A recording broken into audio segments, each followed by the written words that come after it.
ሰላም ናችሁ? እንዴት ናችሁ? ዛሬ እስቲ ስለ አንድ ተክል ልንገራችሁ።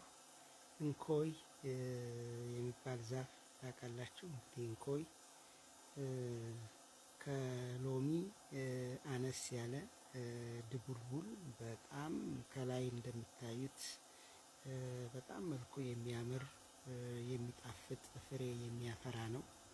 እንግዲህ እንኮይ በሳይንሳዊ አጠራሩ ዛይሜኒያ አሜሪካና ይባላል።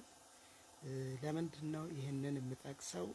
ብዙ ጊዜ የተለያዩ ሌሎች እጽዋትንም ተመሳሳይ መልክ አሳይተው ይሄ እንኮይ ነው ሊሉ የሚችሉ ስለሆነ እና ስያሜው ደግሞ በተለያየ ቦታ የተለያየ ስም ስላለው ነው።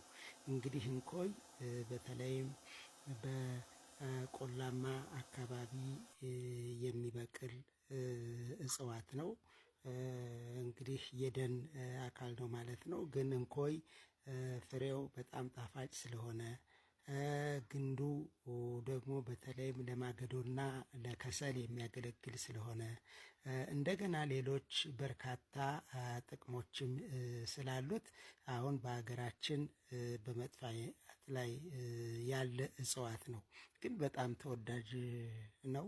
በዘፈንም እንኮይ እንኮይ የሚል ዘፈን እንዳለ እናስታውሳለን። ሙሉ ግጥሙንም ባልችለው እንግዲህ ከፍሬው ለምግብነት ከምንበላው ከእንኮይ እንደምታዩት በጣም ከሚያምረው ባሻገር በተለይ በርካታ ህመሞችን ያስታግሳል። ለምሳሌ ከፍተኛ ሙቀት በሚኖርበት ጊዜ የሙቀት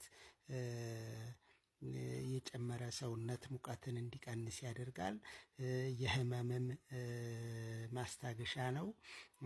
እንደገና ደግሞ የእስትንፋስ ጉሮሮ አካባቢ ላይ ያሉ የመተንፈስ ችግሮችን እንደዚሁ ይቀንሳል። የጥርስ ህመም ለእብድ ውሻ በሽታ መድኃኒት ነው። የቆዳ ላይ የሚደርሱ የማቃጠል እነዚሁንም እንደዚሁ ያሽላል። የሆድ ትላትለን ይገላል።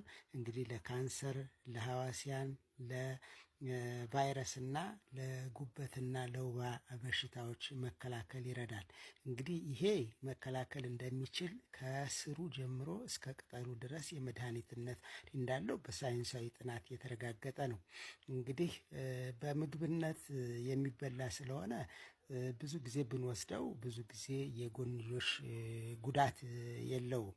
ግን ምናልባት ለእያንዳንዱ ህመም ግን መጠኑን ማጥናት